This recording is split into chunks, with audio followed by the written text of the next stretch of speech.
और ये कुर्सी दूरी हुई है तो ऐसा नहीं है कि अगर हमारे साथ अभी यहाँ पर जयराम जी बैठे हैं तो उनसे हाथ नहीं मिलाऊंगा, उनसे गले नहीं लगूंगा। वैचारिक तौर पर कुछ हमारी दूरियां हो सकती है, लेकिन व्यक्तिगत तौर पर संबंध बना रहेगा। देखिए, एक बार अगर आप राजनीति के तमाम पहलुओं को, इतिहास के पन्नों को पलटेंगे तो आप देखेंगे कि जब समान विचारधारा के लोग एक पथ पर चल रहे थे और ऐसी कुछ परिस्थितियां बनी कि जब अलग होना पड़ा, जैसे शिवसेना का एग्जाम्पल लीजिए, एनसीपी का लीजिए, तमाम ऐसे जो दल हैं, इन परिस्थितियों में विचारधारा को समान रखा जाता है। हमारी जो लड़ाई है, हमारी जो विचारधारा है वो समान है। और आने वाले वक्त में झारखंड के अंदर जिन बिंदुओं पर हम लोग लड़ाई लड़ रहे थे, हम लोगों की लड़ाई में प्राथमिकता के केंद्र में था स्थानीयता, नियोजन, यहाँ के लोगों को नौकरी, भाषा, संस्कृति। और मैं इस बात का विश्वास दिलाना चाहता हूं कि उन्हीं बिंदुओं पर हम अपनी लड़ाई को आगे बढ़ा रहे हैं। और ये कुर्सी दूरी हुई है तो ऐसा नहीं है कि अगर हमारे साथ अभी यहाँ पर जयराम जी बैठे हैं तो उनसे हाथ नहीं मिलाऊंगा, उनसे गले नहीं लगूंगा। वैचारिक तौर पर कुछ हमारी दूरियां हो सकती है, लेकिन व्यक्तिगत तौर पर संबंध बना रहेगा।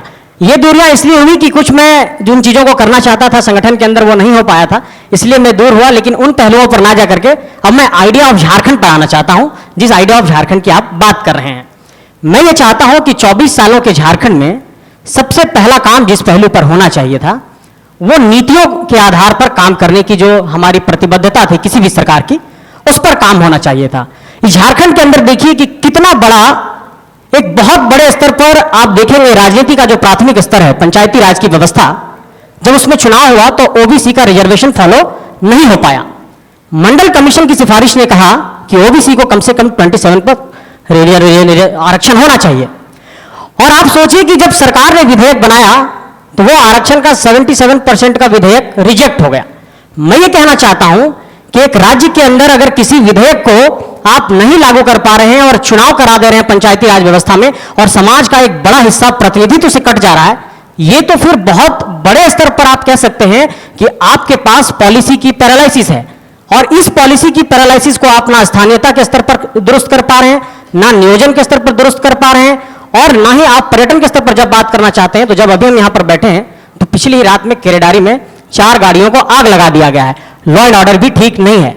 ऐसे हालात में मैं ये समझता हूं कि अगर किसी सरकार के लिए आइडिया ऑफ झारखंड में ये आता है कि हम अपनी बहनों को, बेटियों को 1000 रुपया देते हैं, ठीक है, ऐसी योजनाओं का स्वागत है।